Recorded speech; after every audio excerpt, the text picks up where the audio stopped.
Leero abasiraamu bakedde ku muzikiti okusaala Eid el-Fitr emalako ekisibo kye bamazeemu ennaku 3 nga ku muzikiti gwa Gaddafi e Kampala Mukadde kibadde kijjobi nga gujjudde ne gubooga abaddu ba Allah okuva mu bitundu eby'enjawulo.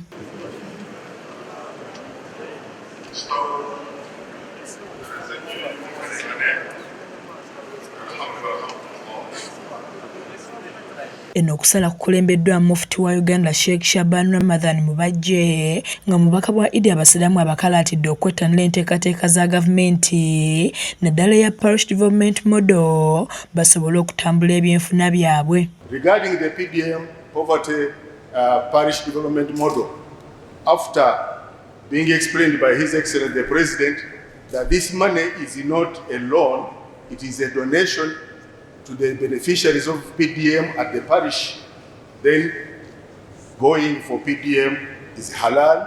We allow you to go and borrow that money. Whatever you return is within your parish. Avumiridde ekitta abantu ekiri mu ggwanga lya Palestine n'akubira Abayisirayiri omulanga basse wansi ebyokulwanyisa n'asaba n'amawanga amalala nga ne Uganda mwagitwalidde okusitula amaloboozi bavumirire ettemu lino. We request our government to come out with a position on the situation, on the status of those brothers and sisters who are suffering. Because this is not against the Palestinians and Israelis, but this is a war against humanity. Asibye abasiraamu okusigala obumu ate nga bampisa nga bwe babadde mu kisiibo. We continue to urge Muslims to remain united and God-fearing even after Ramadan.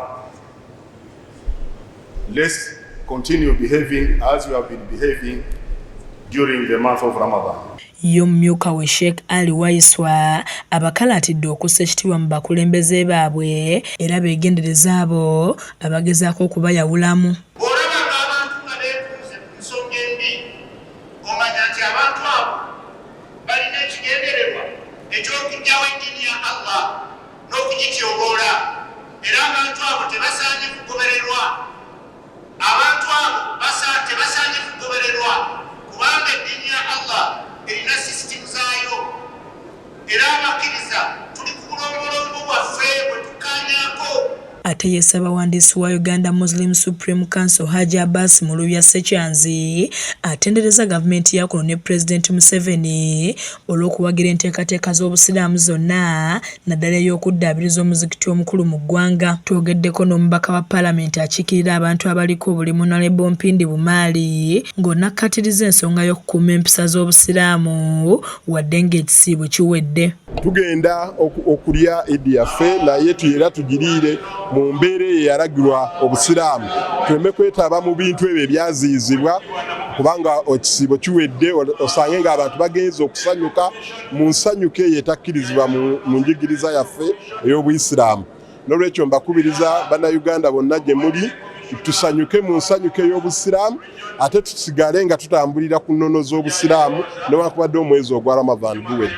Eid el-Fitr eba yakujaguza omuli okulya n'okunywa ng'abasiraamu n'abantu abateesobola bulungi bagabuddwa ebijjulo nabo basobole okunyumirwa olunaku. Matiya Sekanjako yakusakidde eggulire lino ku lwa KSTV agaleero.